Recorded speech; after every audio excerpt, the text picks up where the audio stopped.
Hi, I'm Wendy Sims. I am the Executive Director for Bryan County Family Connection. And in Bryan County, Family Connection oversees the summer food service program for the Bryan County Board of Commissioners. Bryan County Board of Commissioners has been a sponsor for summer food for over 30 years, and Family Connection has been overseeing the program for 10 years. We are a bedroom community of Savannah, so we're not far from the coast. But we are the only county east of the Mississippi River that is completely split in half by a military base. So we know that there are children in need across the entire county. And we want to make sure that they have, nutritious meals during the summertime. In the north end right now, we have very few grocery stores. And so we are becoming, unfortunately, at this moment, a food desert. And so we want to make sure that all of the children have access to nutritious meals during the summertime. And even in the south end, where the county is a little more affluent, we know that parents work out of the home. And so sometimes those children are left to fend for themselves, and they're actually able to benefit from the summer lunch program in that aspect, because there is always a nutritious meal available for them when school is out. We have had a lot of success with the program across our county. We've been able to feed so many children. Last year we fed over 11,000 meals during the COVID year. And I just think it's such a rewarding program and it's such a rewarding experience. I definitely encourage folks to get involved. And I know that the need exists across the state. I know there are counties or even around us that need summer food. And so I would encourage any organization that is interested to definitely get involved. The state office can help provide so much technical assistance and support and help walk you through getting, everything set up. And then after that, you're really good year after year. I think the first year is the toughest, but I definitely say, do it, try it. And I just don't think you will be disappointed.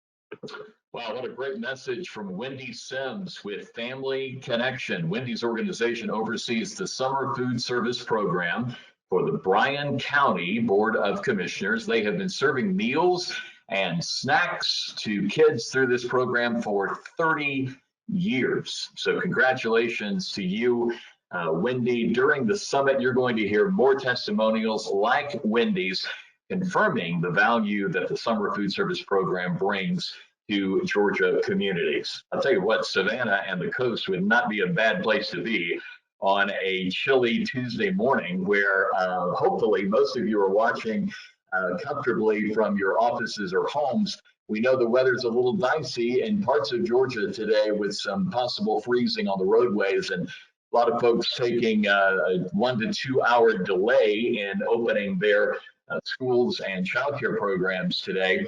But hopefully you're safe and secure, and we're glad you're among the more than 260 people that are joining us online today for this virtual summit. On behalf of the Georgia Department of Early Care and Learning, I'm Rich Griffin. If we haven't met, I'm the Chief Communications Officer here at DCAL, and we'd like to welcome you to this virtual Summer Food Service Program Summit.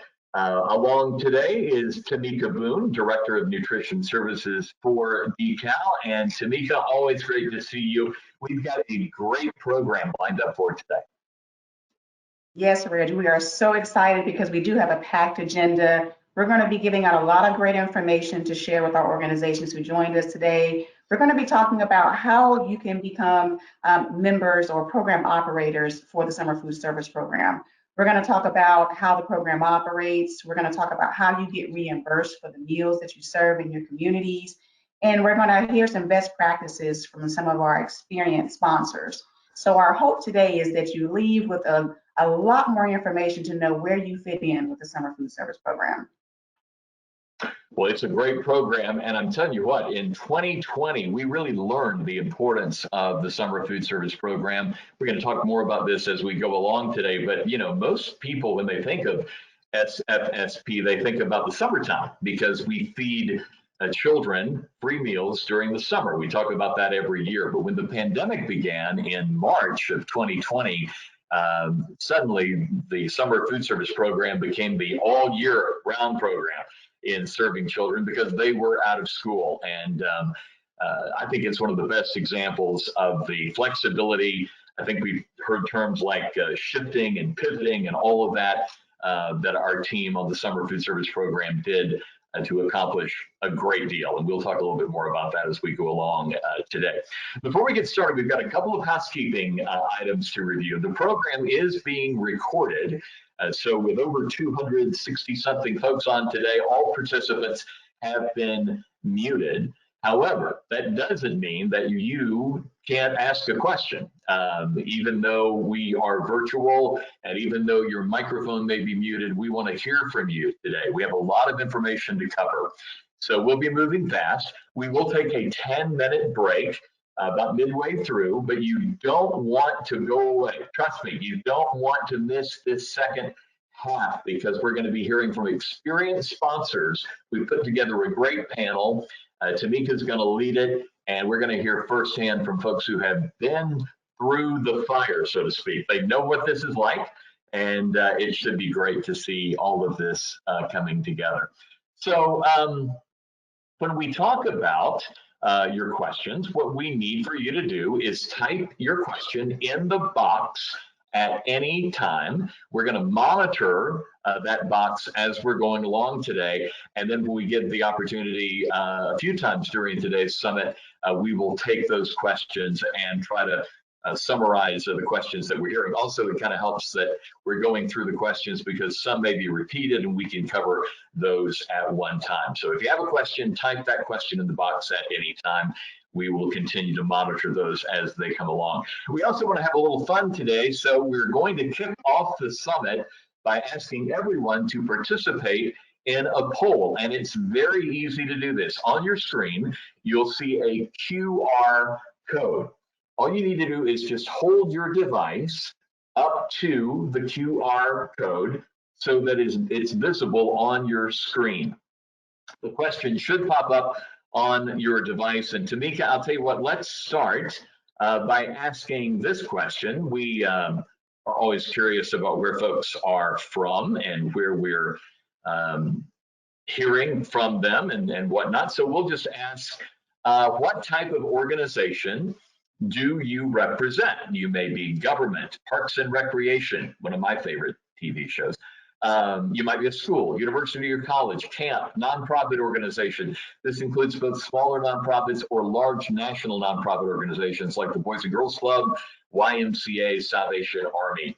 There's also an other category if your organization is not listed. So go ahead and respond to that. And the votes are coming in. It's like election night here at TCAL. And it's looking like it is very, very much nonprofit organizations, Boys and Girls Clubs, YMCA, Salvation Army at 47%. Libraries, how about libraries coming in at 23%, government at 13%, schools at 6%. We've got some camps. Shout out to you. This is great. We need some parks and recreation. Some of those folks come in, but heavy duty, loud and proud, 51% are the nonprofit organizations. And we really, really appreciate everything you guys are doing. We'll do another question. And matter of fact, let's do one right now. How about this? What county is your organization located in? What county is your organization located in?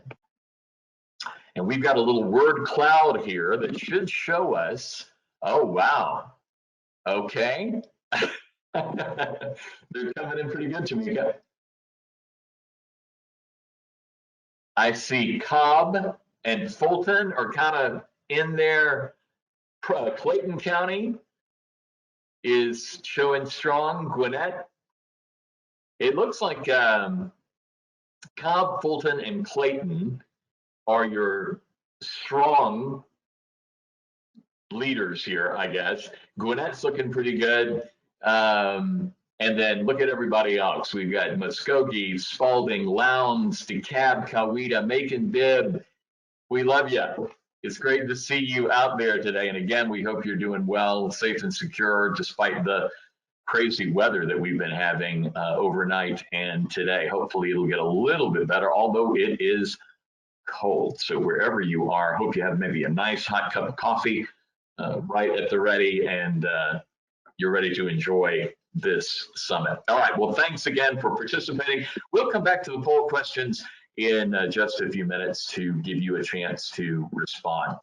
Well, at this time, I'd like to introduce someone who is probably our biggest supporter for summer food service program in the state of Georgia, and that's our commissioner, Amy Jacobs. She's a big supporter of everything that you do and wants to make it as easy and seamless as possible for you to participate in this program. We so appreciate it, and we could not do it without you.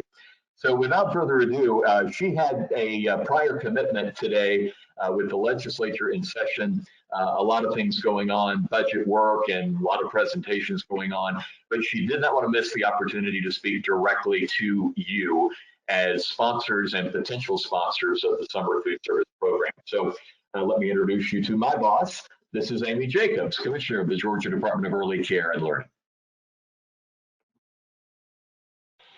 As Commissioner of the Georgia Department of Early Care and Learning, I welcome you to this year's Summer Food Service Program Summit.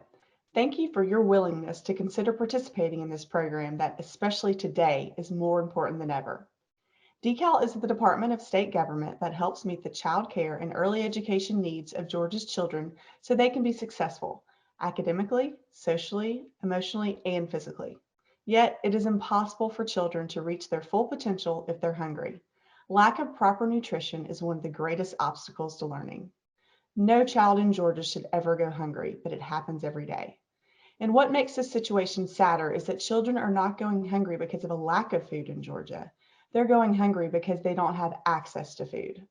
While hunger is a year-round problem, it is of special concern during the summer and over long school breaks when children are unable to receive nutritious meals at school. Kids became especially vulnerable last March when schools had to switch to remote learning because of the pandemic. Many families were left struggling to feed their children. The national nonprofit Feeding America estimates that the child food insecurity rate increased by 39% in Georgia since 2018, much of it a result of COVID. And with many parents out of work, we expect that more kids, as many as 1 in 4, will face hunger in the months ahead, especially when school is out for summer. Part of the answer to this alarming statistic, the Summer Food Service Program. This program serves a critical need by ensuring that Georgia's students have access to free and nutritious meals when they're most vulnerable. Fortunately, because of the pandemic, the USDA extended the program beyond the summer months. They also granted waivers to allow sponsors to serve meals in creative ways while taking precautions to keep everyone safe. I am especially grateful for the ways many of our committed sponsors, many of you, have responded during the pandemic. When schools closed last March, 66 sponsoring organizations stepped up and served more than 11 million meals and snacks to kids across the state. Many continue to serve meals even today. As far as I'm concerned, you are frontline heroes, and I honor your efforts. And while I consider this quite an accomplishment, the reality is we can do so much more. Last summer, 78 Georgia counties did not have a summer food service program site where children could access free meals. That means that thousands of children and young people in our state who could have benefited from this program didn't. We need partners, organizations in large metro areas, medium-sized cities, small towns, and rural counties who can identify high areas of need and who are willing to serve their communities. Maybe you're considering participating in the Summer Food Service Program for the first time, or you're coming back to join us after taking a break. Either way, we thank you for partnering with us and with many others around the state to ensure that children have access to healthy meals this summer. We look forward to working with you to ensure that every child in Georgia gets the food, the nutrition they need to grow, to learn, and hopefully to succeed in school and life. Enjoy the summit, and thank you for participating.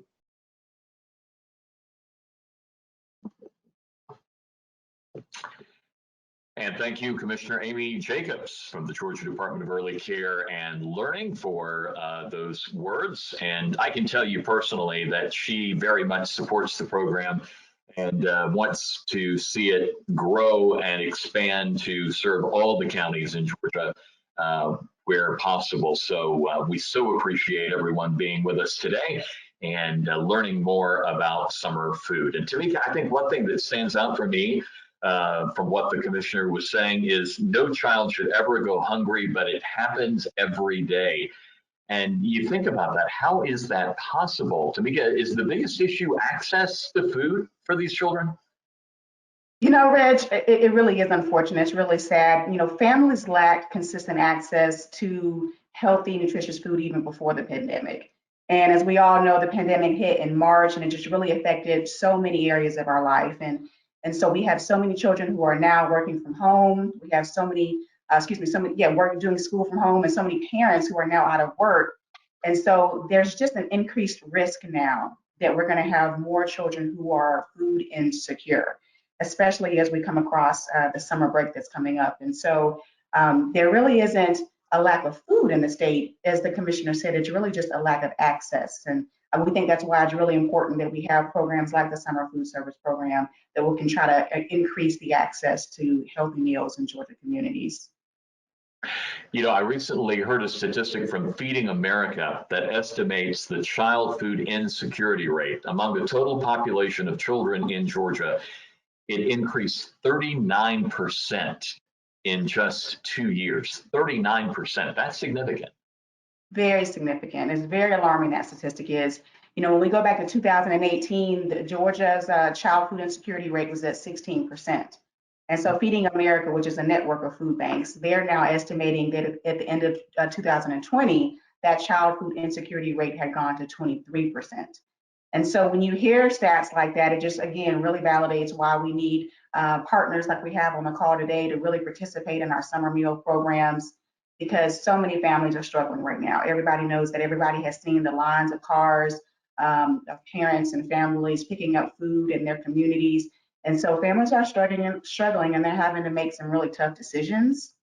And what we don't want at Georgia Decal is for one of those tough decisions to be, how am I going to feed my kids? That's why we really are here to talk about the program today. Absolutely. And I guess you would say the Summer Food Service Program really helps bridge that gap and ensures that kids will continue to have access to the meals they need.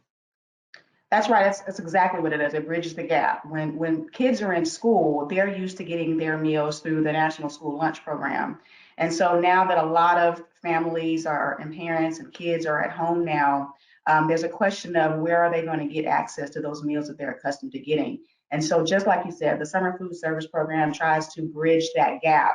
And I just wanted to kind of paint the picture, give a little context. So when schools let out in March, when all the schools closed last March, the Summer Food Service Program served over 11 million meals from March through December 2020, 11 million meals. And that's an amazing number. And we're really hoping to hit that target and maybe exceed that target this year. But we know we can't do that. We can't feed that many kids. We can't serve that number of meals without our program operators or our sponsors, who are really the boots on the ground, the backbone of the program.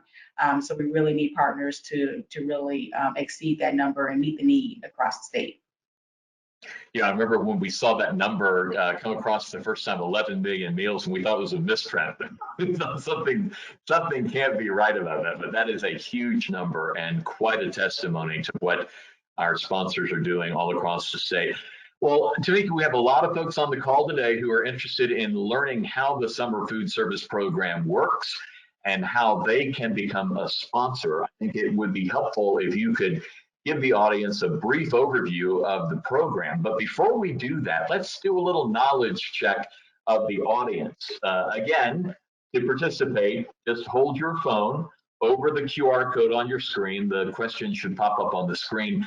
You select the answer. The question is, Feeding America estimates that the child food insecurity rate among the total population of Georgia increased by what percentage in the last 2 years? Increased by what percentage in the last 2 years. And this is an alert and bright group because the vast majority of you heard us say 39%. And that is amazing. I see a lot of you going back in there and changing your answer now. Whoa, wait a minute, hang on. Let me erase that. 39% is the estimate. So incredible. And it's something that really should drive us to do everything we can, not just ourselves, but also be thinking as we're going through the summit today. You may already be involved, or you may be thinking about being involved, but you may need some help in your community. So be thinking about others that might serve as sponsors for the Summer Food Service Program, either in your own county or a neighboring county. We find that networks really work together a lot at a grassroots level. And a lot of folks do a lot of working together. I know when I was in the Rotary Club, we did a lot of work with the Kiwanis Club and the JCs and the Chamber of Commerce and the schools and the library. So all of that working together can really have an impact. So Tamika, let's talk about the Summer Food Service Program. How does it work? And I want to take a moment to remind everyone that you can submit your questions as Tamika is walking you through the process here at any time using the question feature. Tamika, let's talk about how it works. All right, let's talk about it, why we are here today to talk about the Summer Food Service Program. First, I wanted to point out that it actually is a federally funded program. It's funded by the U.S. Department of Agriculture, but in Georgia, it's administered by the Georgia Department of Early Care and Learning, or we call ourselves DCAL, or Right from the Start. And so we're responsible for recruiting sponsors and training sponsors, reimbursing sponsors for providing those healthy meals in their communities. And our program operators that you see on the screen are what we call sponsors. And so sponsors are the organizations, the nonprofits that we actually enter into an agreement with. Those are the organizations that are actually responsible for providing meals at one or more sites in their community. And we actually issue payment directly to the sponsors, as opposed to all the various meal sites that they sponsor. So we have USDA, DCAL, and then our sponsors are actually providing the meals out in the community. All right, so who can sponsor the Summer Food Service Program? Basically, many of the organizations that have an effective 501c3 are eligible, such as schools, different units of government, either public or private nonprofit camps, public or private colleges or universities, private nonprofit organizations, and some nonprofit child care centers can also be sponsors in the Summer Food Service Program.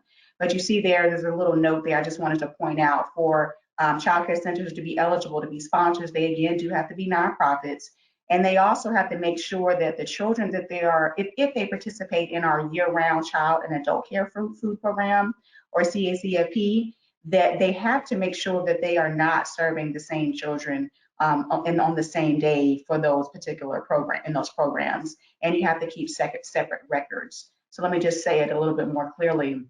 If you have Susie, she receives a lunch through the Child and Adult Care Food Program through CACFP, then it would not be appropriate to also serve Susie a lunch through the Summer Food Service Program. You would want to have a different program, different curriculum, a different group of children that's actually participating in your Summer Food Service Program. All right, sponsor responsibilities. This is really important because we're asking you to sign on to this program, but we want to make sure that you know and are fully clear what the expectations are. So if you do want to become a sponsor in the program, you do have to attend a 2-day training. Obviously, we're offering that virtual right now.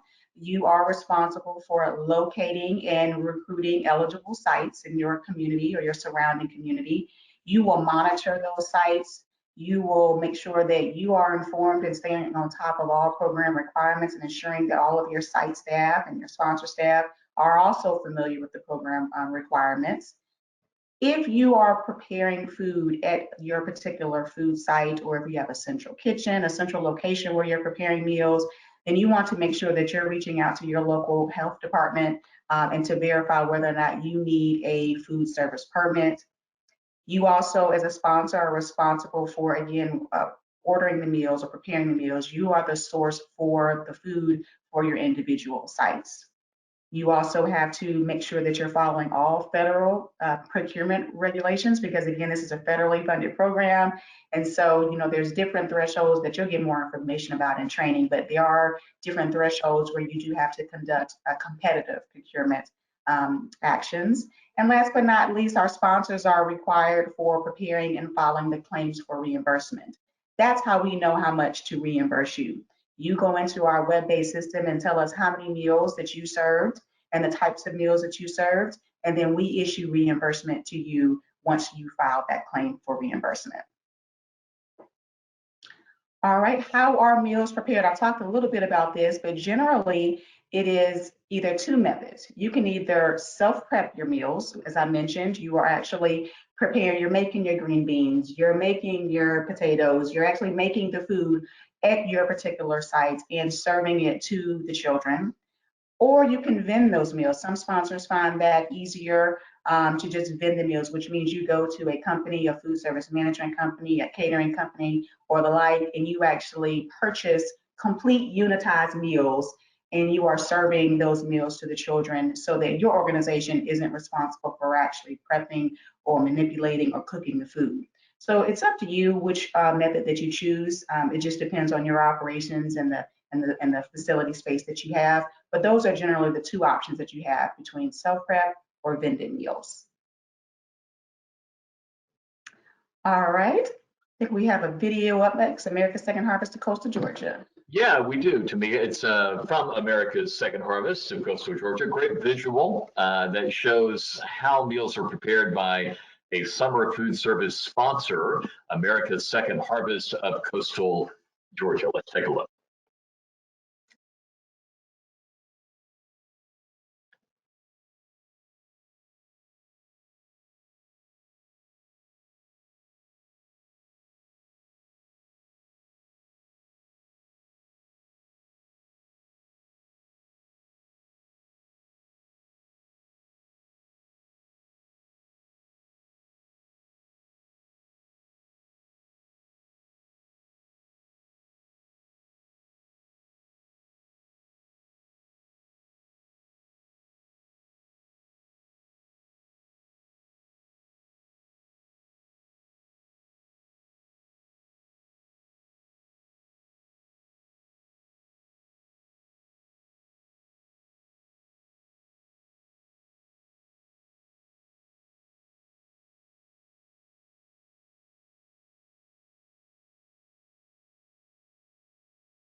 All right, that was a great video. We really appreciate our sponsors sharing information with us and providing videos like this, because it really gives you a good visual about how the operations actually work.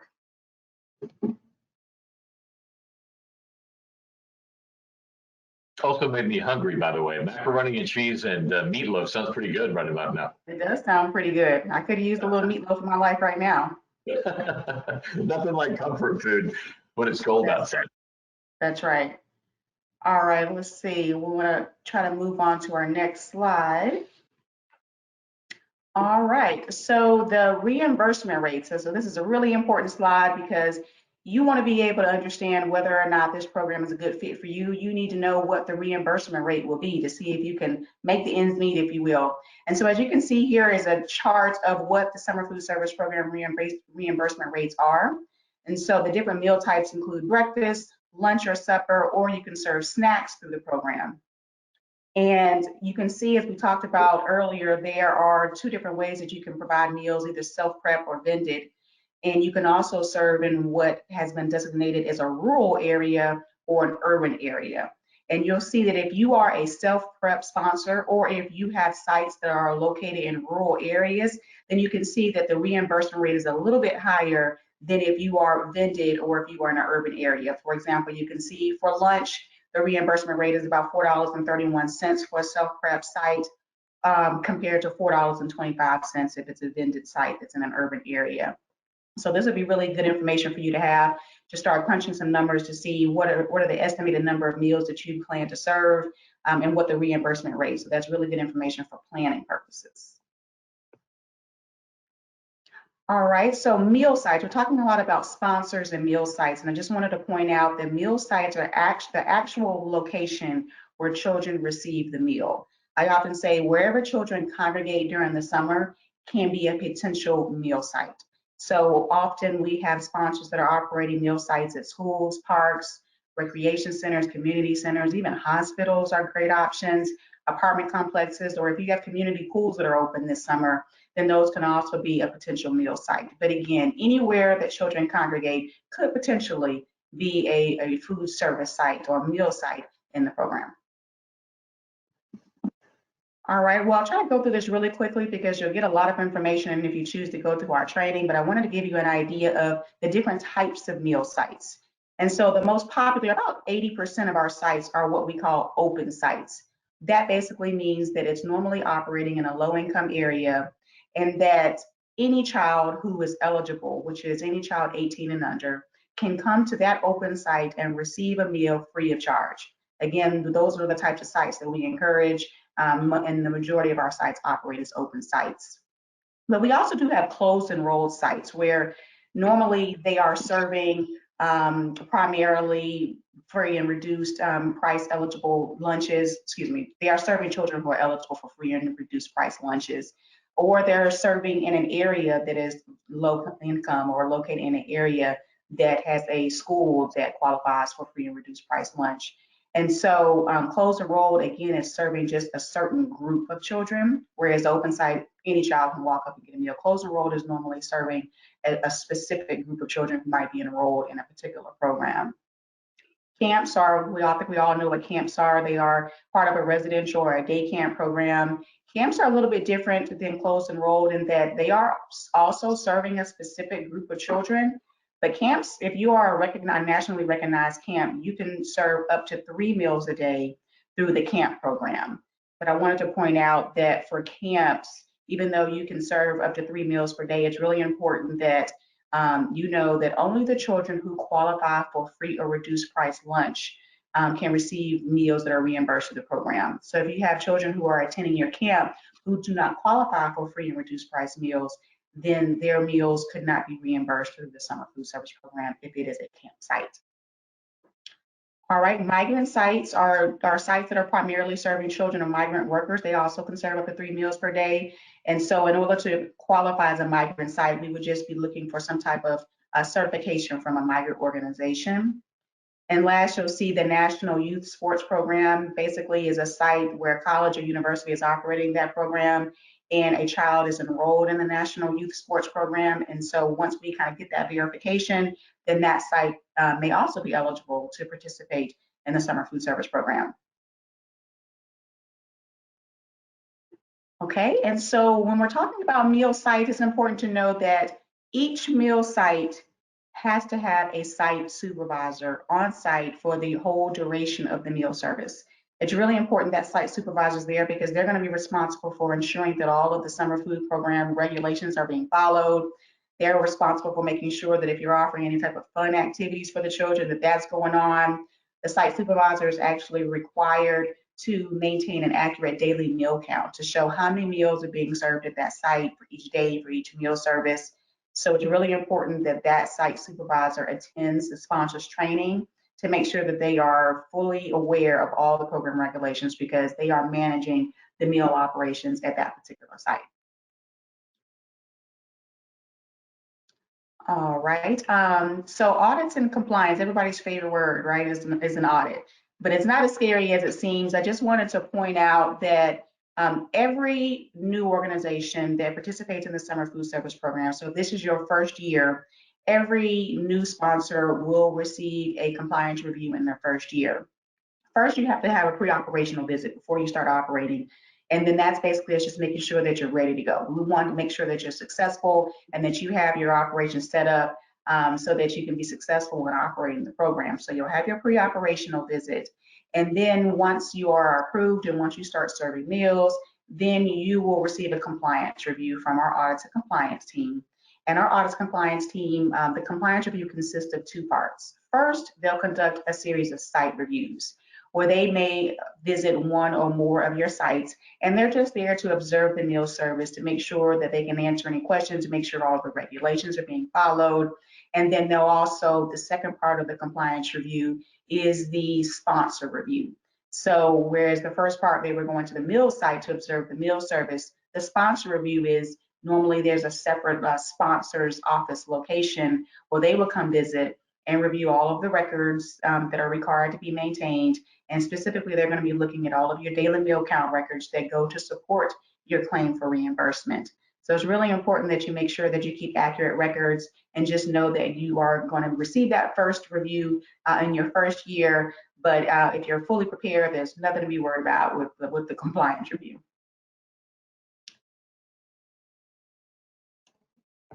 All right, I apologize for the delay. I think I probably should pull up the slides on my end, but all right, so we have our target counties here on the screen, and basically it's just a map of Georgia. You can see all 159 counties, and you can see that all of the counties that are shaded in white did not have a summer food service program meal site in fiscal year 2020. All of the counties shaded in white. We had 78 counties that did not have a summer food service program last year. But you'll also see some red dots. If you can kind of zoom in and see, there's a couple of red dots. And the red dots are counties that not only did they not have a meal site last year, but they also have a child food insecurity rate of greater than 30% in that county. And so we've identified 9 counties that you'll see listed on the right, where we're going to be paying a little extra attention to this year because they are counties that have those red dots that didn't have a meal site last year and have a high child food insecurity rate. You can see here Tolliver, Quitman, Pulaski, Hancock, Screven. You can see all those listed here. And so if we have anybody that's on the call today that has resources in those communities, we will welcome to talk with you about that. Or if you're interested in opening a meal site in any of those locations, any of those counties, we'd really love to hear from you because we feel that we can have the greatest impact in those counties. Yeah, this map is very telling. It really shows you where we need help the most. And as Tamika says, if you're watching this and you're in any of those counties or even close by, we could definitely use your help in serving those counties and the surrounding areas there. Very indicative of the problems that we've been talking about. Now would probably be a good time to stop and answer any questions that have been submitted by you, our audience. So we're going to call on Cindy Hicklider, who is our marketing and outreach manager. She has been monitoring the questions as they have come pouring in this morning. Cindy, what you got? Okay, we've got a couple questions here for Tamika. How do children who live in extended stay hotels and don't have transportation become a part of this? So children who stay in extended stay hotels, they are definitely eligible to participate as long as they're under 18 years old. They're eligible to participate in the summer food service program. And so I think the tricky part is just to make sure that you can identify a meal site that's located near that extended stay hotel, because we know that there's transportation issues. And so we have a worksheet or a list of meal sites on our website. If you navigate over to our COVID-19 page, there is a list there of all of the meal sites that are currently operating, and it's organized by county. And so you can try to find a meal site that's located near the hotels or the locations where the children are residing. And we're basically trying to increase the number of meal sites as much as possible so that children and families and households that do have transportation issues will not have to travel far to locate a meal site in their area. Okay, great. All right.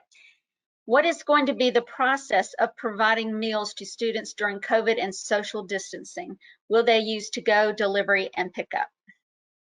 That's a great question. You know, when schools closed in March and the pandemic hit, Georgia DCAL received a lot of information from USDA on waivers and flexibilities that are allowed at program sites now, whereas traditionally those flexibilities would not have been allowed.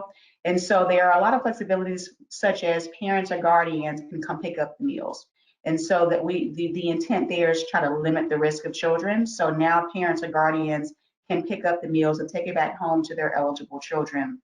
A lot of sponsors, as you saw in the America's Second Harvest of Coastal Georgia, have a lot of different ways to package the food. And so that they are sort of grab and go style meals.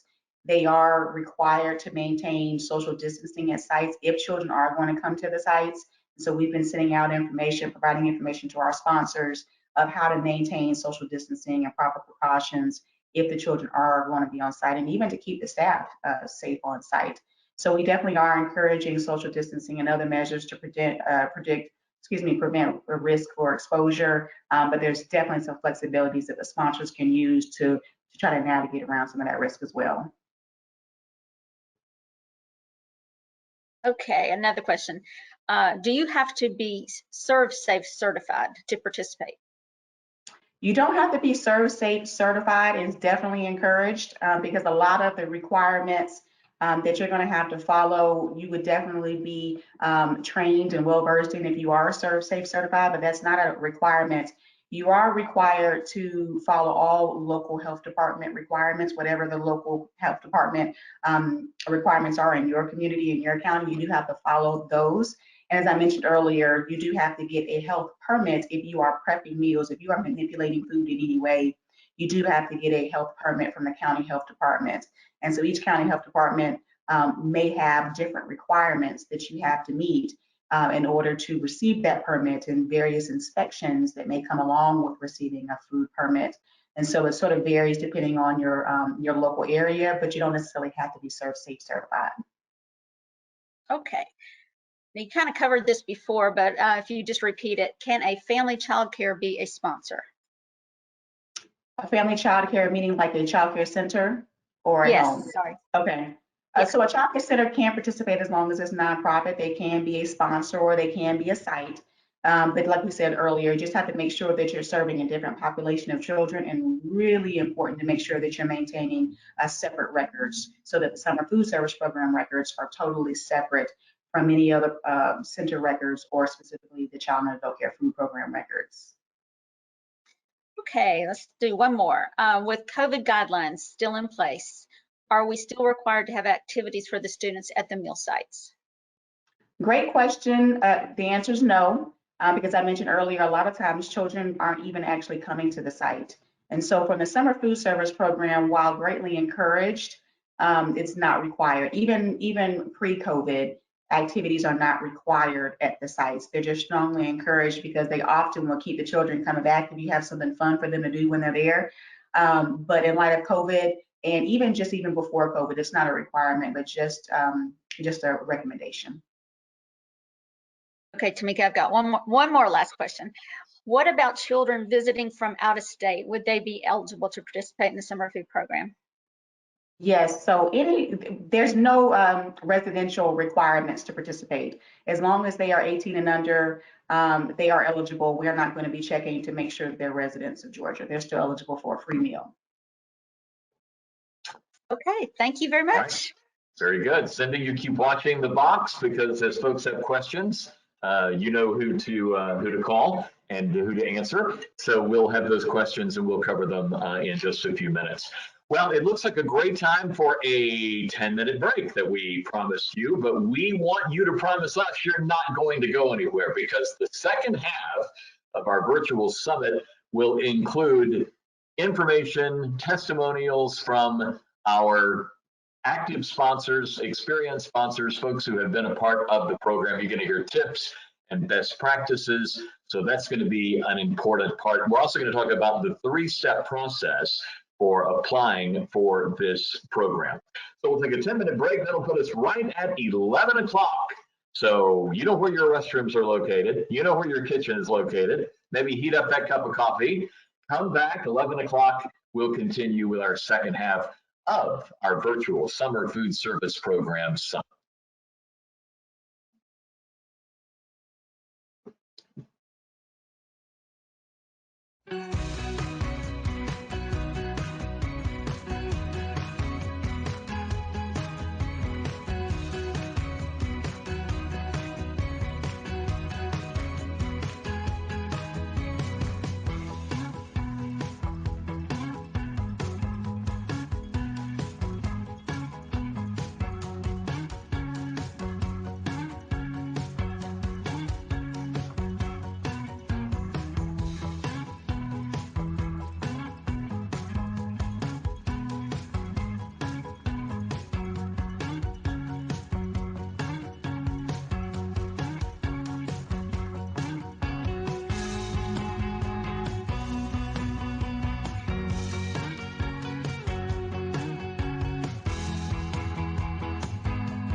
Hi, my name is Donna Martin, and I'm the School Nutrition Director for Burke County Public Schools, and I oversee the summer feeding program.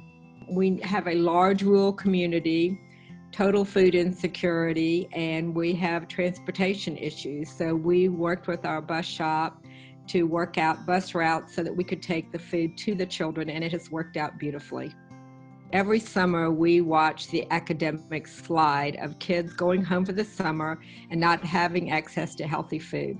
They may have access to food, but we're interested in the children having access to healthy food. During the summer, we have access to all this healthy food from our farmers, and so we love having our farmers have the ability to provide food to the students. And our farmers tell us they love getting to provide food to the students. It makes them really, really feel good. So our families are really struggling because of COVID and job losses, and bringing this food to them makes my staff really, really feel good, and the parents are so appreciative of this program. The other thing the kids say is they love getting all the fresh fruits in the summer. So we do peaches and scuppernongs and pears, and every summer they start asking, when are we going to start getting the peaches and the fresh fruit? So they really, really do get excited about that. When I say, what do you like the best about the meal program? And they say the healthy food.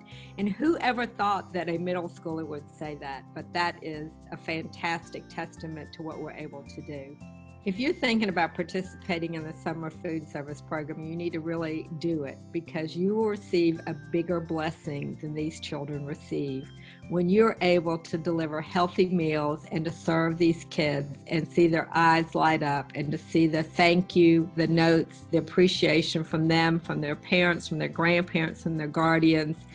It is more of a blessing than you will ever receive any other part of your life. Right from the Start helps you every step of the way. So if you have issues, you call them, they help you. And if you don't want to call them, you can call another organization that is operating the program. We all love to help each other because we all know there is such a huge need out there for this program, and we need more sponsors to operate the program.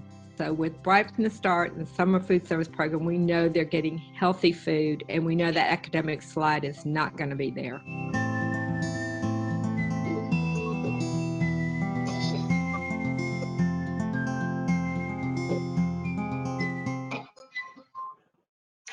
Love it. Welcome back, everybody, to our Summer Food Service Program Summit. You've just watched another great summer food testimonial from our friend Donna Martin, who is Nutrition Director for Burke County Public Schools. Donna and her team served 4,000 meals each day to the students in Burke County during the pandemic.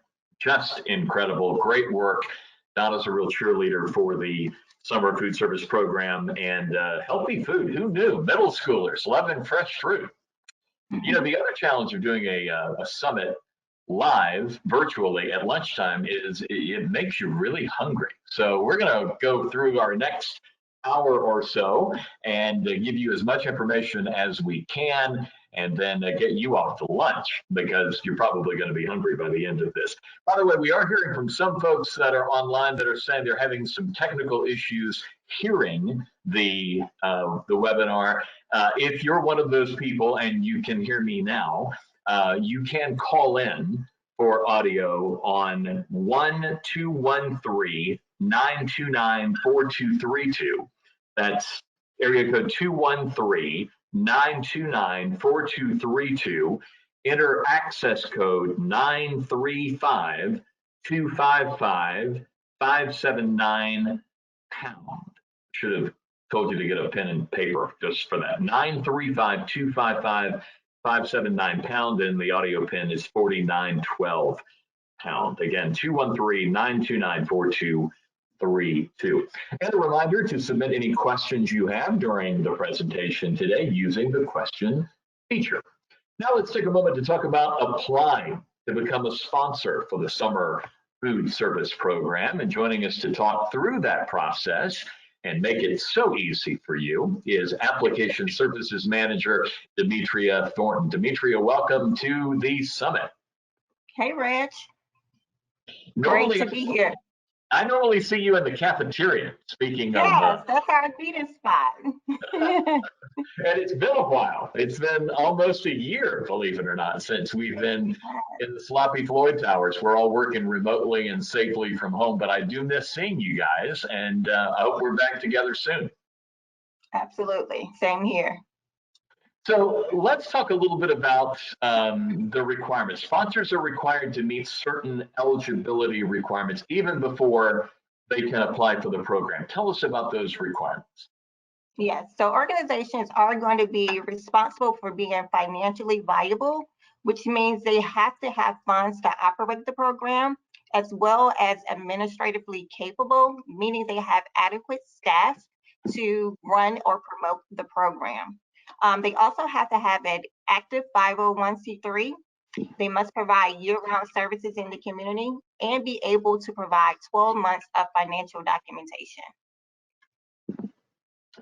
So if an organization can meet those requirements, what's the next step? So the first is a three-step process. So the first step in the process is the viability screening. The second step is the 2-day new sponsor training. And the last step is the application. I believe we have a short video that will give us more detail on each one of those steps.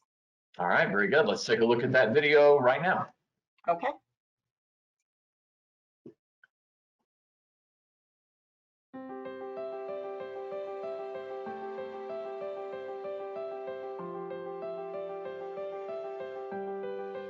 There are 3 critical steps to the Summer Food Service Program application process. Our goal is to help you achieve a smooth application experience. But before we get started, we recommend that you ask yourself these 3 important questions to ensure your organization is eligible to participate as a sponsor. 1. Does your organization have an active 501c3? This means your organization's nonprofit status has not been revoked with the Internal Revenue Services. 2, does your organization provide year-round services in the community? And lastly, can your organization provide 12 months of financial documentation? Unfortunately, if your organization does not meet these requirements, you do not qualify as a sponsor this summer. The good news is, your organization can still participate as a meal service site. This will not only afford your organization the opportunity to serve nutritious meals to children in the summer, but it will also help your organization gain valuable experience in becoming a future sponsor. Now, for those of you that meet the requirements, you're ready for step 1. Step 1 is the viability screening. This screening is required for all nonprofit organizations, with the exception of government entities and school food authorities. Government entities and school food authorities can skip this step and register for the new sponsor training. Now, the purpose of this screening is to ensure that organizations are administratively capable and financially viable of operating the program. This is a very important step of the process as it helps ensure that organizations are set up for success. Now, I'd like to offer you 2 important tips about the viability screening. My first tip is to submit the viability screening in its entirety. This means answer all questions and submit all supporting documentation. My second tip, submit the viability screening early. Organizations are required to submit the viability screening 7 business days prior to the last new sponsor training. This allows the application team time to review your information and determine if your organization is eligible to participate. Organizations that successfully complete the viability screening will be registered for the 2-day new sponsor training. This training is required in order to participate as a sponsor. The training should be attended by the organization's point of contact. The 2-day training is very thorough and will teach you everything you need to know about the program. Organizations will receive information on the 3-part application, which consists of the online application, hard copy documents, and the pre-operational visit. Once your application has been deemed complete, you will be notified of its status within 30 days. One important thing to note is that organizations cannot make claims for meals served prior to the application being complete and approved. If you're interested in becoming a sponsor this summer, please contact our marketing and outreach team. Thank you in advance for your interest, and we look forward to working with you to help feed Georgia's children.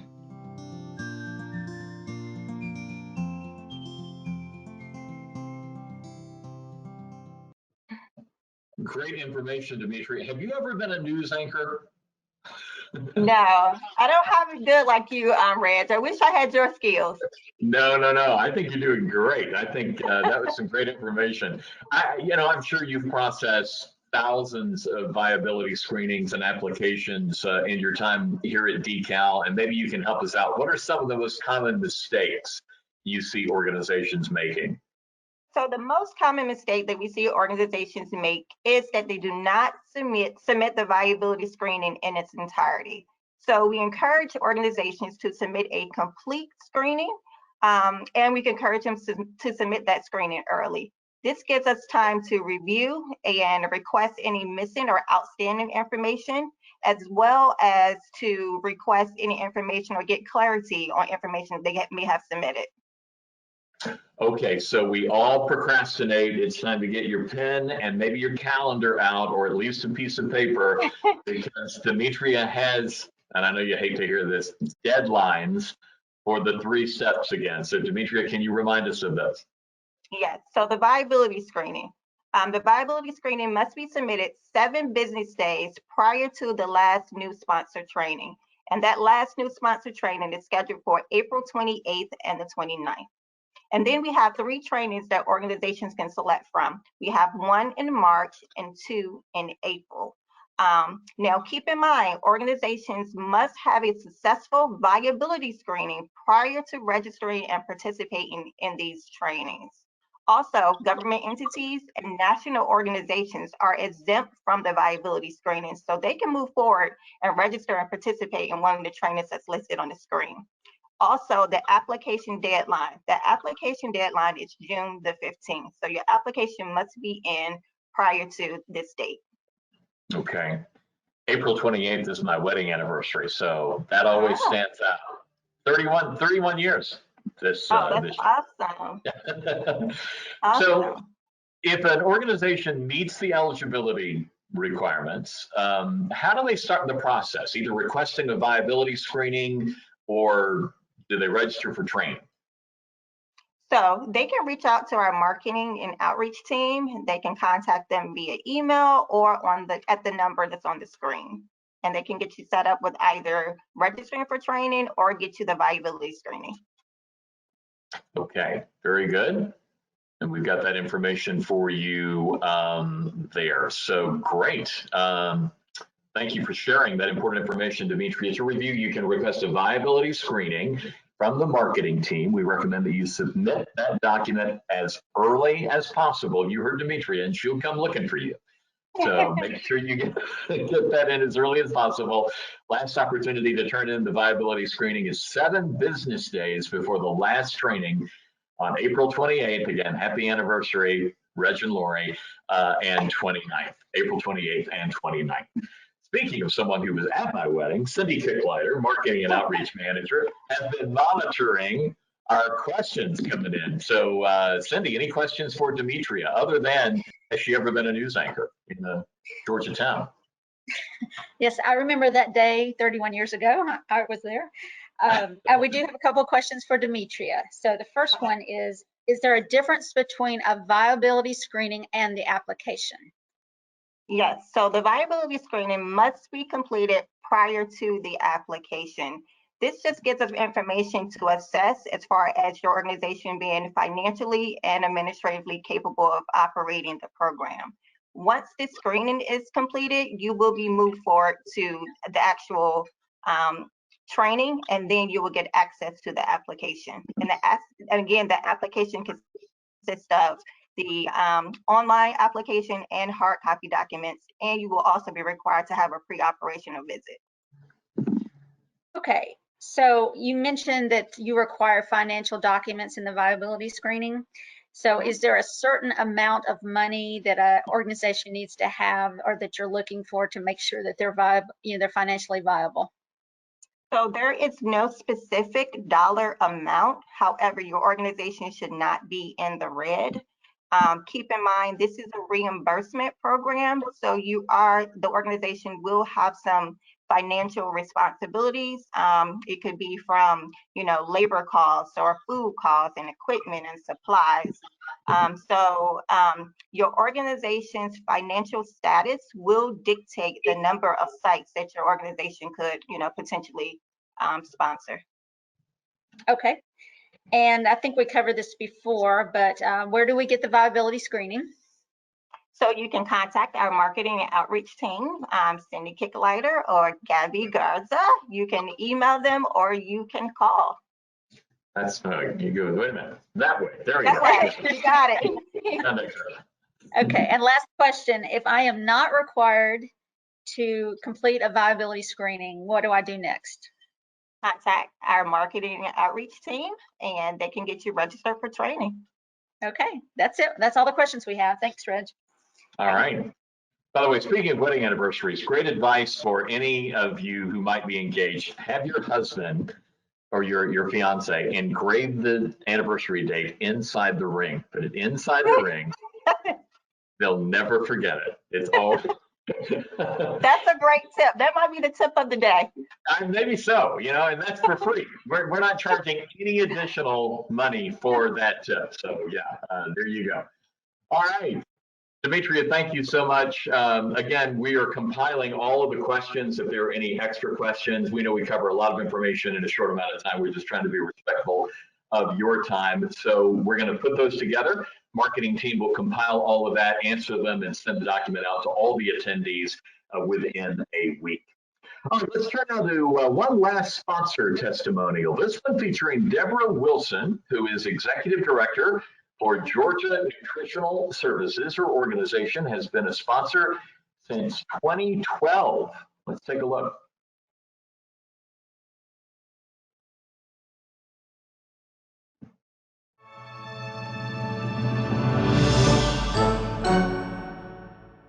Hello, my name is Deborah Wilson, and I'm the Executive Director of Georgia Nutritional Services, and we administer the summer food program here in the state of Georgia.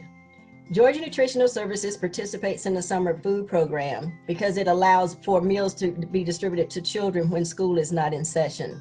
For me as the Executive Director, it just overwhelms my heart to know that I'm doing something good for the community. And the children are just my heart. Everybody's children are my children. So it makes it even easier. And I want the parents to be excited to know that we are providing those meals to their children. And they don't have to worry about where their next meal is going to come from because they know Georgia Nutritional Services is right there, right at their doorstep. To organizations in the state of Georgia who would like to participate in SFSP, I encourage you to do so.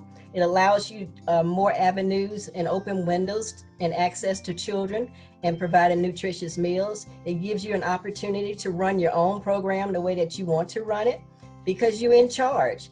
You're responsible for preparing the meals and delivering the meals and making sure that those meals meet the nutrition value for the children. And just meeting the children, they're excited about receiving those meals.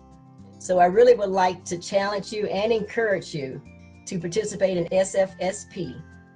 So just knowing that we are doing something good for our communities, that we are reaching low-income areas where children really need the meal service, that in itself just makes the program so important. And we just want to make sure that we continue doing this process and participating in SFSP so that children can receive the meals that they need.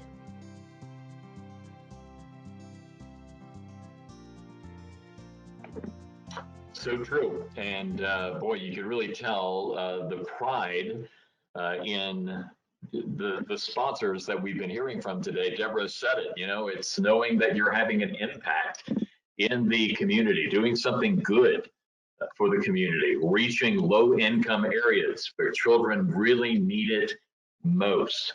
That's really what it's all about. And so as you're contemplating either re-upping in the summer food service program as a sponsor or getting involved for the first time, keep that in mind.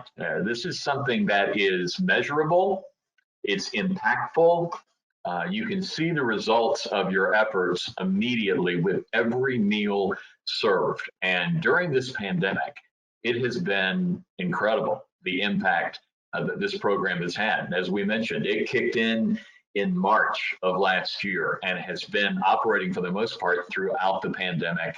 And there are many, many families that would not know where to go and where to turn without this program. So join us and get involved. And probably the best thing you can do is to hear from people who have been involved. And, you know, and we don't sugarcoat it. We know that nothing's ever easy. Nothing worthwhile is ever easy. You're going to have some challenges along the way. But we thought it would be great for you to hear from folks who have been involved in the program and have a panel of experienced sponsors. And Tamika, I know they plan to share some of their best practices that will help potential new sponsors get set up for success. Again, if you have questions and you would like to submit them to the panel, and hey, this is no holds barred. You ask the tough questions and they'll respond and let you know. I mean, we want to be totally real, 100% real and transparent on every aspect of the program. Submit those through the box and we'll cover those at the end. So Tamika, our great panel is ready to assemble. Take it away. Well, great. This is one of my favorite parts of today. We thought, as Reg said, we thought it would be helpful for you to have an opportunity to hear from our experienced sponsors, because quite honestly, sometimes it's easy for the state agency to come say, hey, come do this thing. But it's really important to hear from people who operate organizations just like yourself. And so we thought that's why we've been weaving in their testimonials. That's why we've invited these wonderful ladies to talk with you today, because we think it's really critical and really important for you to hear from the actual operators of the program to see how they do it and how they've been so successful. So thank you, ladies, for joining us today. And so first, I wanted to give you all an opportunity to introduce yourselves if you can. Just please state your name, the name of your organization, and how long you've been participating in the summer food service program. And so if we can, I'd like to start with Ms. Martin from Burke County. Okay, my name's Donna Martin. I'm a dietitian and I'm the director of the school nutrition program for Burke County Public Schools. We've been operating the program for 14 years, but with COVID, it feels like 20 years. That's right. That's right.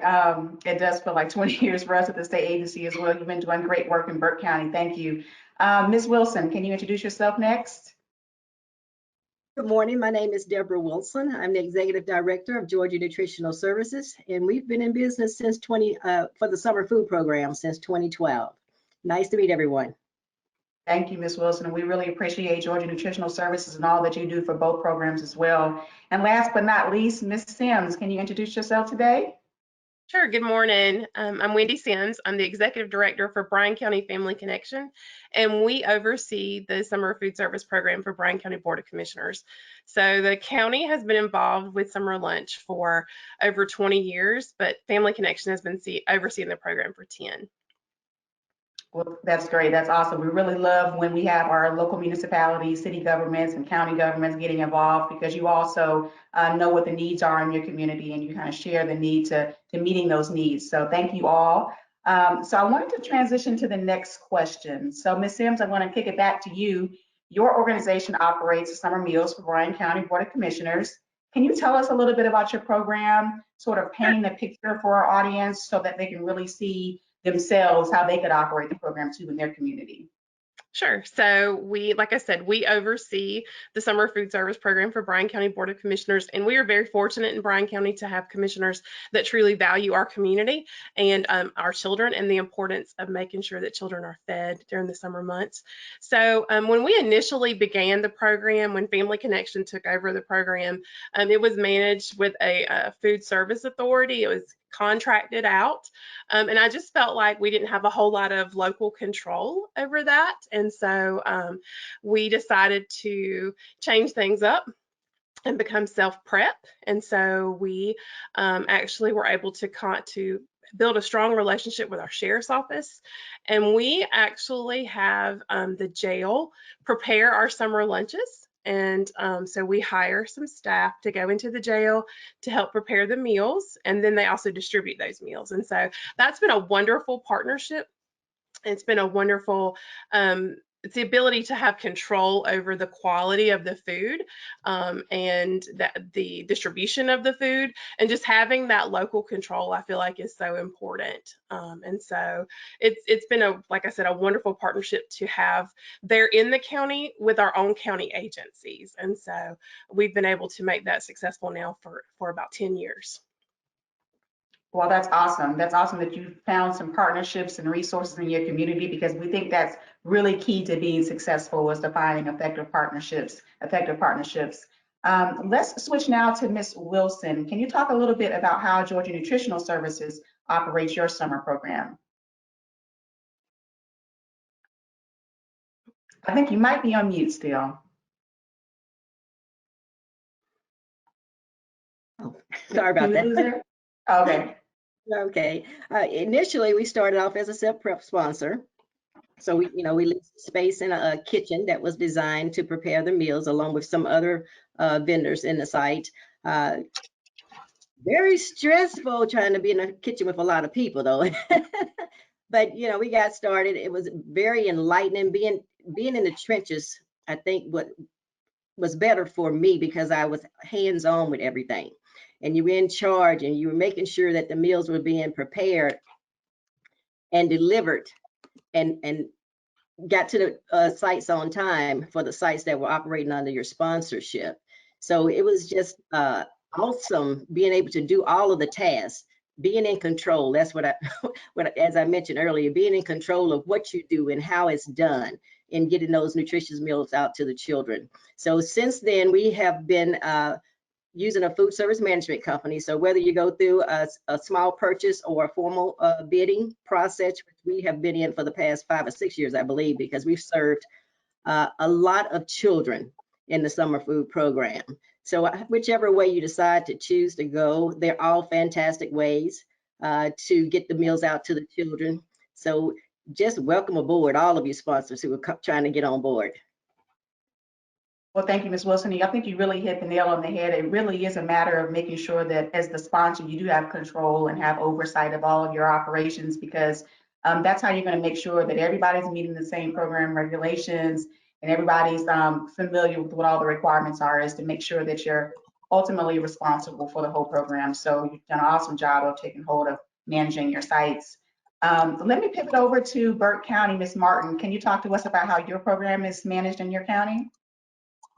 Yes, I'd love to. We started the program 14 years ago when the Recreation Department, who'd been operating the program, decided they couldn't run the program anymore. And we're a very large rural county. We have 836 square miles and about only 22,000 people in the community, with a lot of farmland. And we were really struggling with the fact that our children lived 25 miles away from a school. They didn't have any transportation. So we knew we had a very food insecure population, and that we needed to figure out a way to make it work. So we came up with the option of using buses to take the food to the kids. And so we were the first program in the country to ever do that. And we had a fantastic relationship with our transportation department in order to do that. So I think that's really, really important. So pre-COVID, the first few, like 13 years that we did this, we had about 15 bus routes all over the community, and they stopped anywhere from 5 to 8 stops on the bus routes. And the kids got on the bus and they ate their meals and they got off the bus and they went home, and that worked great.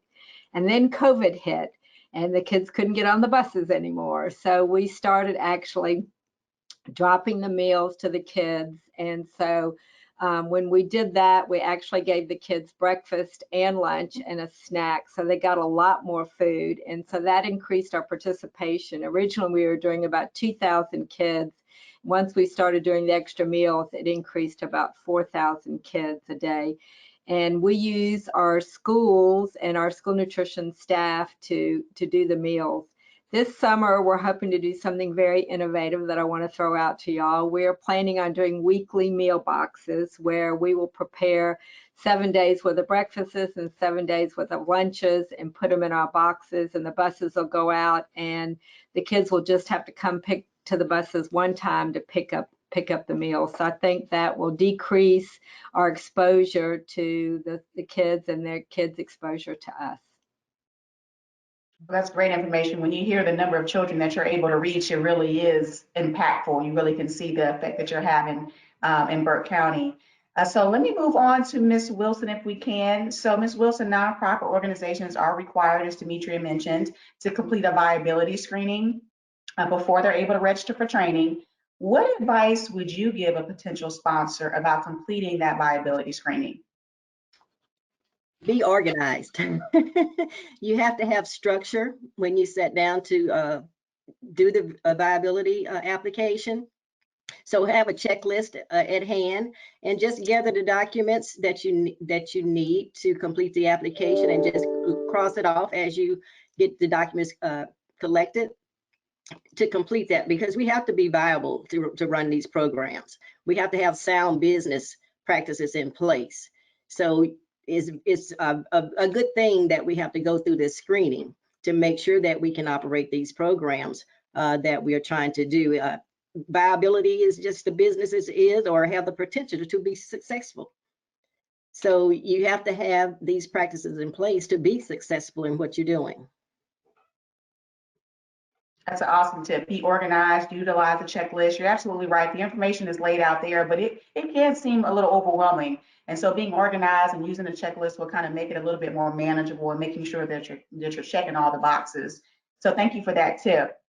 Ms. Sims, so partnerships are critical. We talked a little bit about some of your partnerships earlier, but partnerships are critical to the success of the summer food service program.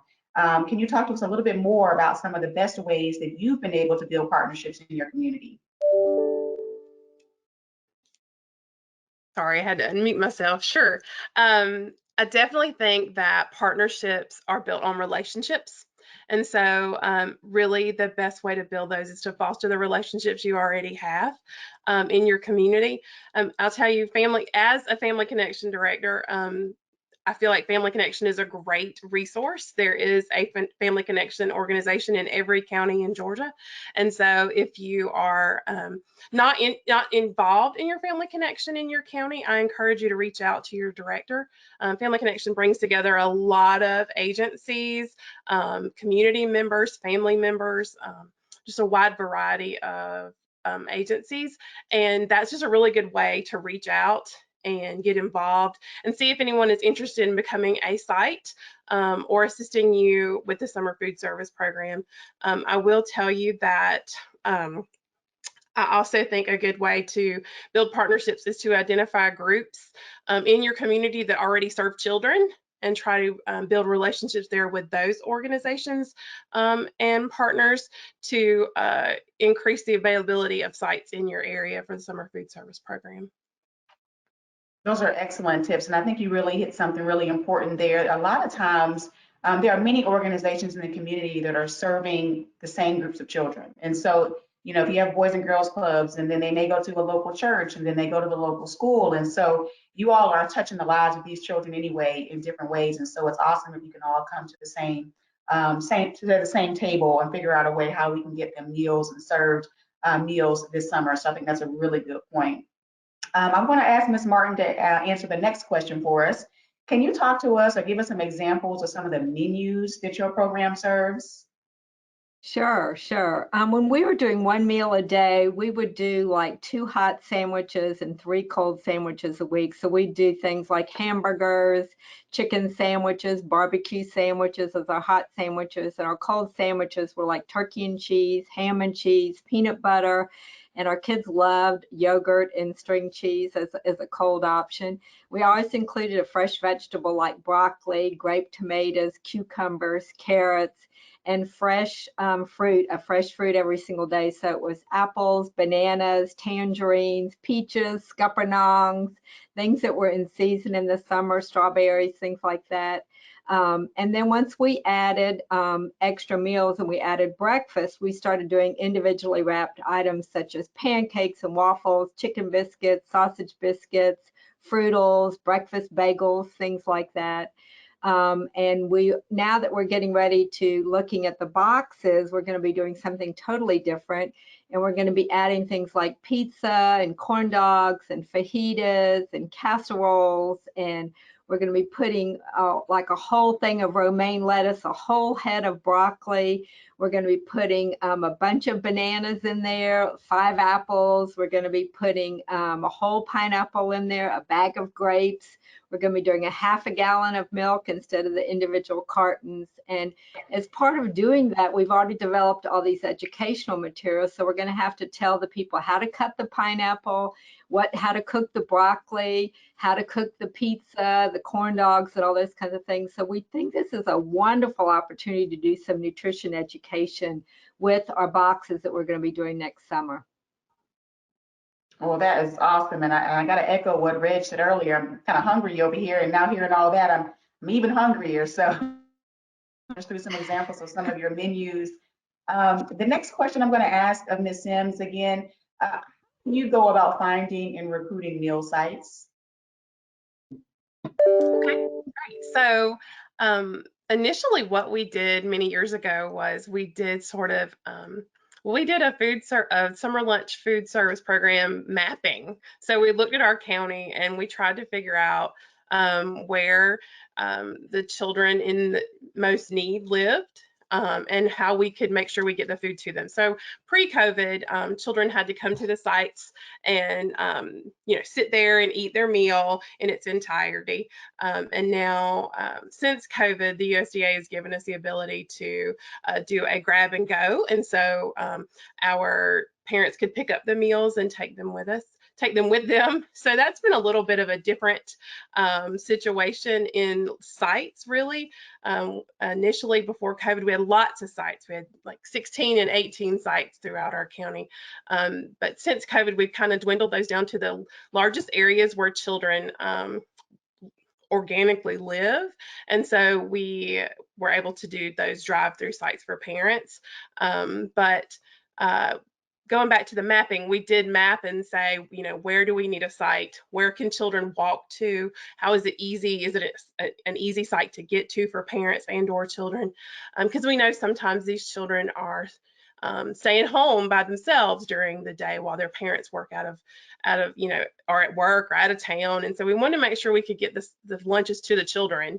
And so we also looked at places where children were gathering in the summer, whether that be recreational areas, community parks, YMCAs, libraries. A library, I feel like, is one of our biggest assets because they have a summer reading program. And so we're able to partner with them and not only provide nutritious food during the summer months, but also keep them engaged. And of course, that was pre-COVID, and so we're still working through post-COVID engagement activities. But I really think just looking at places where children naturally gather, and then also making sure you try to reach them in their underserved areas. Well, that's great. I love hearing how you're using the data that you have and the information that you have about your county and sort of targeting where you operate your meal sites based on that, so that you're really making sure that you're hitting the need in Bryan County. So that's wonderful news. So Ms. Wilson, next question is for you, please. What are some of the best methods that you've used to promote the location of your meal sites? Initially, we sent out a lot of letters to organizations. Churches are prime targets with the vacation Bible studies in the summer months. Social media, I post rather frequently on Facebook through Georgia Nutritional Services, our website. As organizations visit our websites, they get a wealth of information there about the summer food program. And piggybacking off of Wendy, COVID brought about a lot of new changes for our organization. We were one of the sponsors that served over 300,000 meals from March or from April the 1st through the summer food ending in July. We served so many children. It was just I'm almost about to well up into we were able to reach so many children. So the program is just awesome. We are really making a great impact in our community to serve these meals. Well, thank you so much. And my eyes went up when you said that number 2. That's just amazing. And that has to feel good knowing that you directly impacted those children's lives by ensuring they had access to meals, especially during the pandemic. So thank you for all that work, Ms. Wilson. So Ms. Martin, next question is for you. Can you tell us what advice you would give someone who is interested in operating a mobile site? Yeah, I will. So one of the things I think you have to make a decision on is whether or not you need something as big as a bus like we are using, and if you can work with the school system to utilize their buses in the summer, and what the cost per mile is for using the buses, or if you can get by with a van. Renting vans is a great solution, or you might even invest in purchasing vans or utilize vans that are in the area from organizations or churches or places like that. So what is financially the best way to go? But I think one of the things you always need to do is work with the director of transportation in the school system in the county that you're in, because they absolutely positively know where the kids are.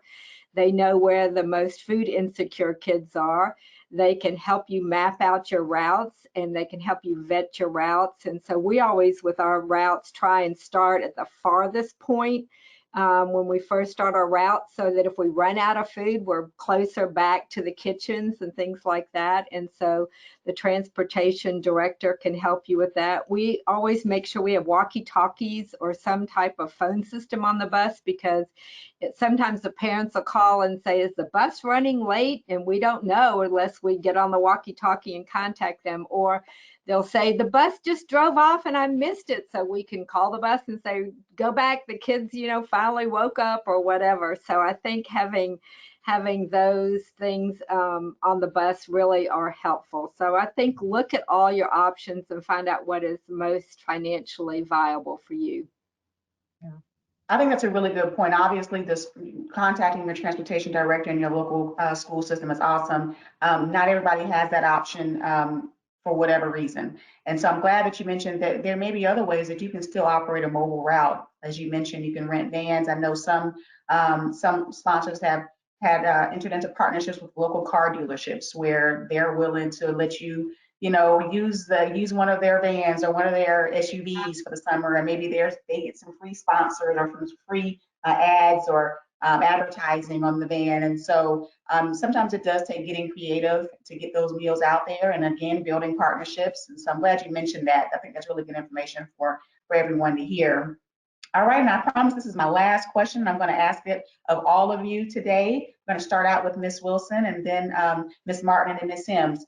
What is one piece of advice that you wish someone had shared with you before you became a sponsor of the Summer Food Service Program?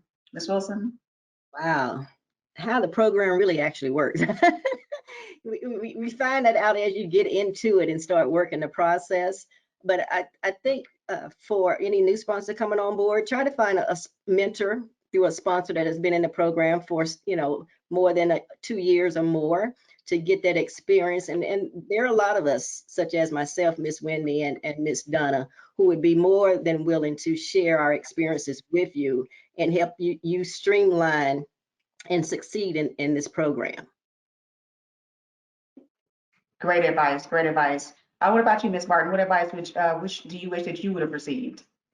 Well, I think I had no idea how impactful these summer programs could be on these kids. And I think my staff kind of, at first just did it as a job, but then when they actually got a chance to ride the buses, and they saw the kids' faces, and they saw the appreciation, and they talked to the parents, and realized that these kids really are so food insecure. And then we have the opportunity to stop what I call the academic slide in the summer by giving them healthy food. I think I wish I'd have known that. And then I also think, like Deborah said, that there's so many people that are willing to help you, and all you have to do is pick up the phone call and call right from the start, and they will answer any question. They have the answers. They can put you in contact with somebody, and you're never alone. You're never alone. And you know what? If you make a mistake, they help you figure out how to correct it, and you just go right on. So it is worth the trouble, because what these kids deserve is what we can offer them. Wow, awesome advice. All right, last but not least, Ms. Sims, what advice do you wish someone would have given you? Oh, gosh, so I learned this program literally trial by fire And so I think honestly, the best way, something I needed to know was to get organized and stay organized and find a really good way to, whatever works for you, to organize your paperwork, because I don't think I knew coming into it there was so much paperwork. And there is, I mean, and it's, obviously to validate the meals, and there's, there's a reason behind the paperwork.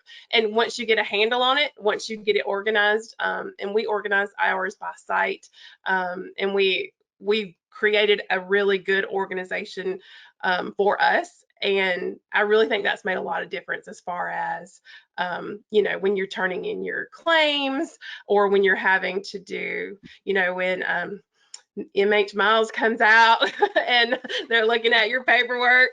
I mean, it just really makes a world of difference to have an organization system. And something else I've also learned myself is to never stop learning, right? So to be able to participate in the summits that we've done, and I've participated in the last few years, and just to be able to continue learning and how to create a better system, or how to make my meals better, or how to, provide more, food that the children may be more apt to eat. And so I think that's also key, is to never stop learning in this program. You can always, I feel like we can always adjust to make a better way to make sure these children are fed during the summer months. That's great advice. That's definitely great advice. All of it is great advice from all of you ladies. I want to make sure that I thank you for all of the great work that you're doing to feed Georgia's children. And thank you especially for joining us today to share some of your experience and your wisdom with our audience. And so thank you so much. And I hope that you all stay safe and stay healthy. Thank you. And nobody move. We're going to take some questions now. Cindy's been monitoring the Q&A box. So Cindy, what do you have for us? Okay. I'm going to direct the question to us, a panelist, but if you would like to add to that question, please feel free to do that. Donna, I'm going to start with you. Is there a farm to table option? Can we serve culturally sensitive food, like foods that do not contain pork or byproducts?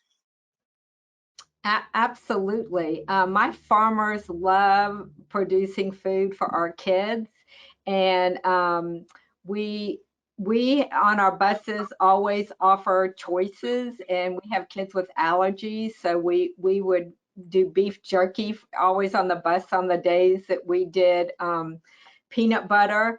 And our farmers have so many options in the summer, getting the grape tomatoes from them and the cucumbers from them. And you could even do sliced squash and broccoli and things like that. Getting that from the farmers is a great option. And they always have peaches and scuppernongs and let's see, we got plums, we got pears from our farmers. So involving your farmers and letting them know what your needs are and what your menus are, and then you can build your menus around what they can provide. So that is easy, and they love. And if you're really ambitious and you want to cut up watermelon, the kids would absolutely be so excited to get watermelon. Thank you so much. Ms. Wilson, this question is, what would be the ideal beginning site number for a new sponsor? So how many sites would you recommend a new sponsor take on the first year? The first year, between 2 and 5 sites. You don't want to start too large because it is very overwhelming when you start this program, especially the summer food program. So you don't want to go too big too soon, because you're going to lose all sort of control. So start very small with a couple of sites, and then grow it every year from that point. Thank you. Okay, Ms. Sims, is a brown bag lunch acceptable?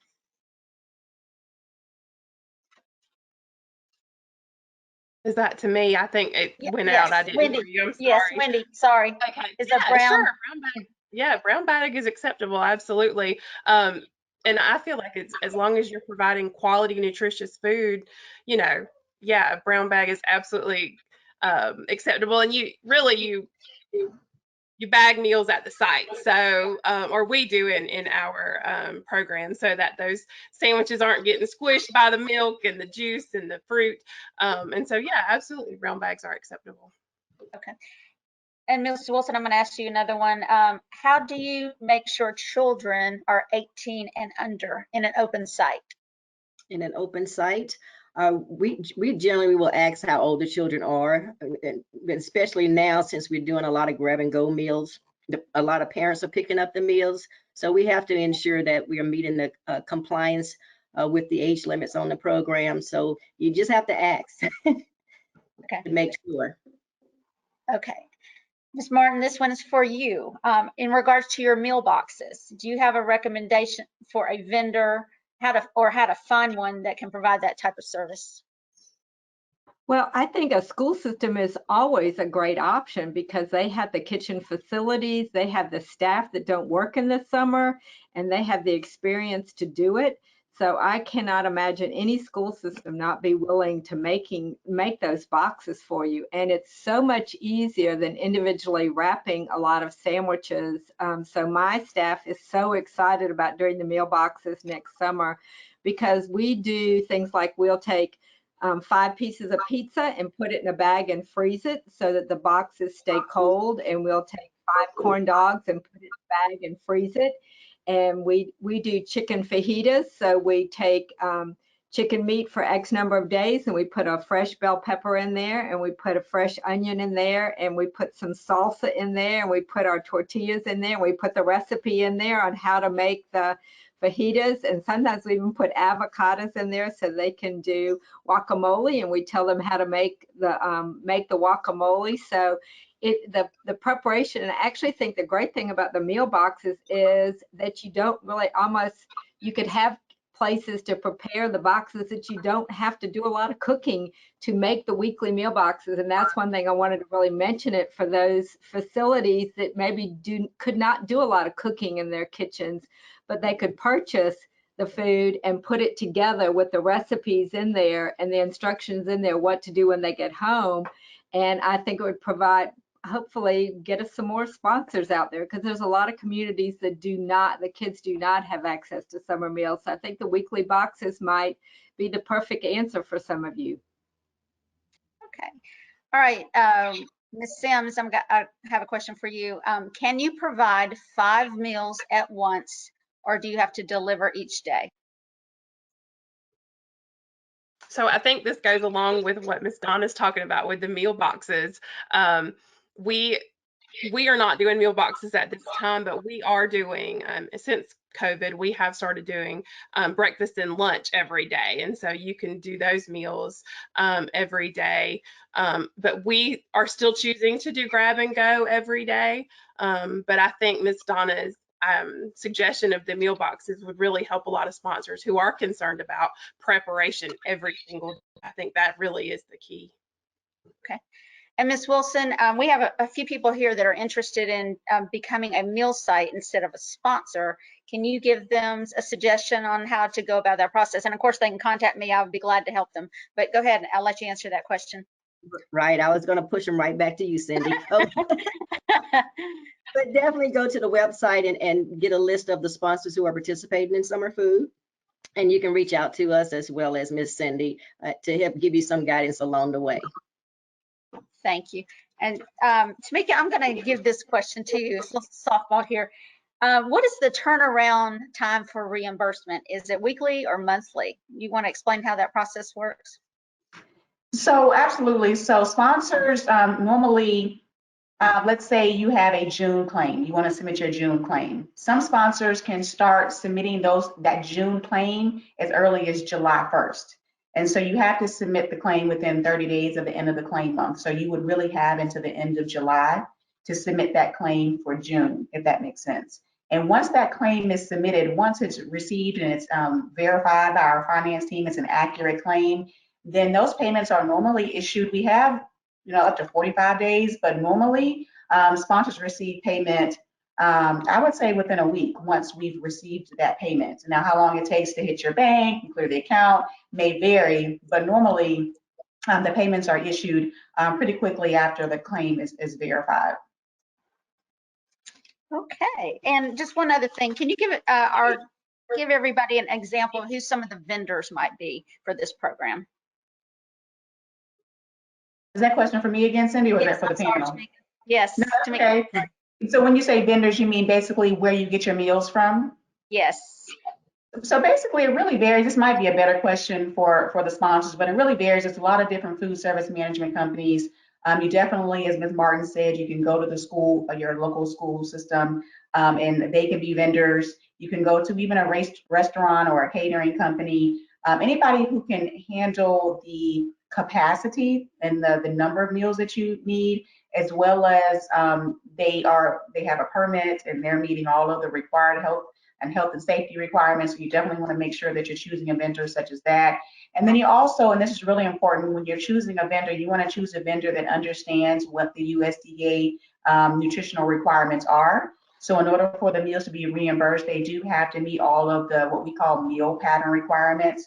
And so you want to make sure that you're choosing a vendor that is fully informed and understands what those requirements are, because that's how you get reimbursement for your meals, to make sure that they meet all those requirements.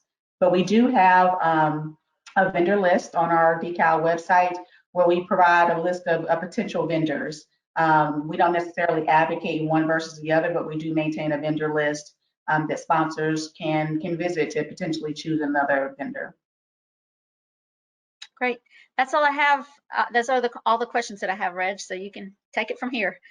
All right. Well, ladies, thank you so much. A superstar panel. Donna, Deborah, and Wendy, thank you so much for being with us today. It really does kind of clarify what it is like to be a sponsor of the Summer Food Service Program. And again, we'll tell you the whole story. We talked about paperwork. We talked about some of the challenges, but then you also heard some very creative ideas as far as mobile feeding. But most of all, I hope you heard the passion behind the idea of helping feed children who otherwise would go without these meals. And the money is there. It's from USDA. We help facilitate that, but you guys are the boots on the ground and you actually make it happen. So we want to thank all of our panel for those great examples and great stories today. Well, folks, it is hard to believe, but we are coming up on 12 noon and we want to be respectful of your time. That's all we have for today. We want to thank all of our Summer Food Service Program sponsors for their commitment to feeding Georgia's children during the pandemic. You are all frontline heroes in our book, and we definitely appreciate it and definitely consider you essential to the response. And the pandemic really continues to affect children here in Georgia. The need to ensure children can access free meals, and I think you've heard it emphasized, free quality meals, nutritious meals throughout the summer is really greater than ever. And you can make a difference in the lives of these children. So please contact the marketing team today at sfsp@decal.ga.gov to request that viability screening or register for training. Again, the great thing about summer food is that it's something that you can do. You can tailor it to your community, but once you get folks involved and they get excited about this, it really will take off in your community. It's something that is measurable and impactful, definitely makes a difference, and you can feel good at the end of the day having been a part of a program like this. So again, sfsp@decal.ga.gov. For Cindy, Tamika, our entire nutrition team, and everyone here at the Georgia Department of Early Care and Learning, I'm Reg Griffin. Thanks for joining us for this virtual summit. Stay warm, stay safe, and we'll talk soon. Have a great day. Thank you.